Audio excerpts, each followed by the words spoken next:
Hi darlings, మీ రైతు బిడ్డ రమేష్ 034 అని నేను మాట్లాడుతున్నాను. విశాఖపట్నంలో ఇటీవల జరిగిన సభల భోజనాల పండగ ప్రకృతి వ్యవసాయ మరియు సంప్రదాయ ఆహారపు అలవాట్లపై అవగాహన కల్పించే ఒక ప్రత్యేకమైన అద్భుతమైన కార్యక్రమం.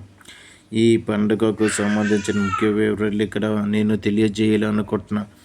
అయితే ఈ పండుగకు భారీగా చివరి రోజు ఆదివారం కావడంతో భారీగా జన సందోహం రావడంతో నేను పూర్తిగా ప్రతిదీ వీడియోలో చూపించలేకపోతుంది. కాకపోతే నా వాయిస్ ద్వారా నేను మీకు ప్రతి ఒక్క విషయం పోసుకొచ్చినట్టు వివరంగా తెలియజేస్తున్నాను. ఆలకించండి ఫ్రెండ్స్.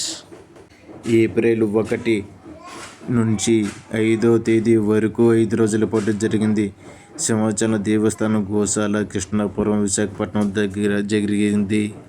ఈ పండుగ ముఖ్య ఉద్దేశం ఏమిటంటే రసాయనాలు లేని ప్రకృతి వ్యవసాయాన్ని ప్రోత్సహించడం, అంతరించిపోతున్న సంప్రదాయ విత్తనాలను కాపాడుకోవడం మరియు గో ఆధారిత ఆహార ప్రాముఖ్యతను వివరించడం.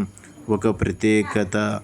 ఇంత గొప్ప కార్యక్రమం మన భారతదేశంలో కూడా ఎక్కడ జరగడం లేదు. ఇది మన అదృష్టం మేరకు మన తెలుగు రాష్ట్రంలో విశాఖపట్నంలో జరిగింది.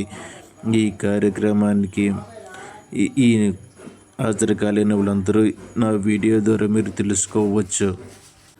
సంప్రదాయ వంటకాలు. చిరుధాన్యాలు, పురాతన రకాల బియ్యం మరియు పప్పు ధాన్యాలతో చేసిన సుమారు 50 రకాల వంటకాలను వడ్డించారు. ఇక్కడ సందర్శనలు. గానుగ నూనె తయారీ, కుమ్మరి పని, వెదురు హస్తకళలు మరియు వివిధ రకాల దేశీయ ఆవులు ప్రదర్శన వంటివి ఏర్పాటు చేశారు. సందర్శకులు. ఈ ఏడాది సుమారు 50,000 మందికి పైగా ప్రజలు ఈ ఉత్సవాన్ని సందర్శించారు.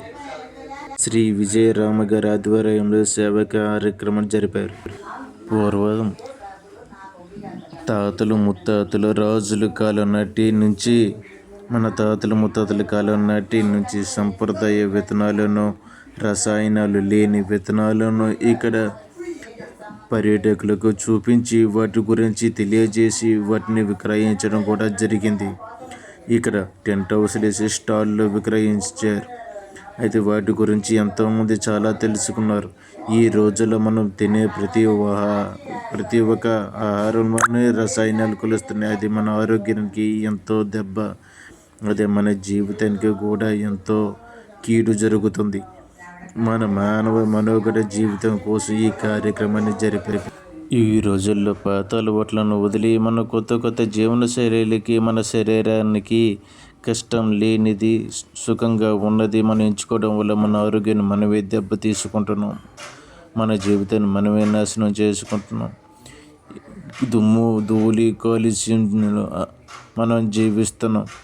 రకరకాల మనం అనేక రసాయనాలు ఓడి రసాయనాన్ని చూచిన గాలిని మనం పీల్చుకొని జీవిస్తున్నాం. ఇలాంటి స్వచ్ఛమైన గాలి, స్వచ్ఛమైన నీరు, స్వచ్ఛమైన తిండి అంటూ మనకి లేదు.